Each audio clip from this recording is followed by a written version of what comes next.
దోస్తులందరికీ నమస్తే. నేను మీ శోభక్క. చూసిండ్రు కదా దోస్తులు, ఈ షో చెట్టు. నేను చెప్తా ఉంటా కదా ఎప్పుడు ఇట్లా ఇది పిలక ముక్కలు మొలుస్తూ ఉంటాయి.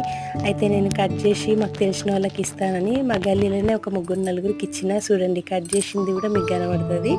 అయితే ఇప్పుడు ఎందుకు తీస్తున్నా శోభక్క అని అంటే, నేను చెప్పిన కదా దోస్తులు ఇక్కడి నుంచి పిలక ముక్కలు పెడతాయని. చూడండి, మళ్ళీ ఒక పిలక ముక్క పెట్టింది.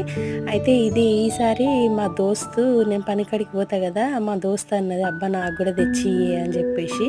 అయితే ఈ మొక్క కొంచెం అంత ఉన్నప్పుడే తెంపదు వస్తుంది. నేను దగ్గర దగ్గర 2-3 ఆకులు రావాలి అంటే వారం పడుతుండొచ్చు, వారం లేదా 10 రోజులు. 10 రోజుల తర్వాత ఇది మా దోస్తుకి ఇస్తాయి ఈ మొక్క. ఇట్లనే మస్తు పెడతా ఉంటాయి అనమాట పిలక మొక్కలు. ఇక బకెట్ కూడా చేంజ్ చేయాలి, దీనికి పెద్ద బకెట్ ఇచ్చి మళ్ళీ కంపోస్ట్ అవన్నీ వేయాలా. ఇంటియే కంపోస్ట్, అట్లా బయట ఏం దేను. ఇదనమాట సంగతి. అందుకే మళ్ళీ ఒకసారి మీతో చెప్పుకున్నా.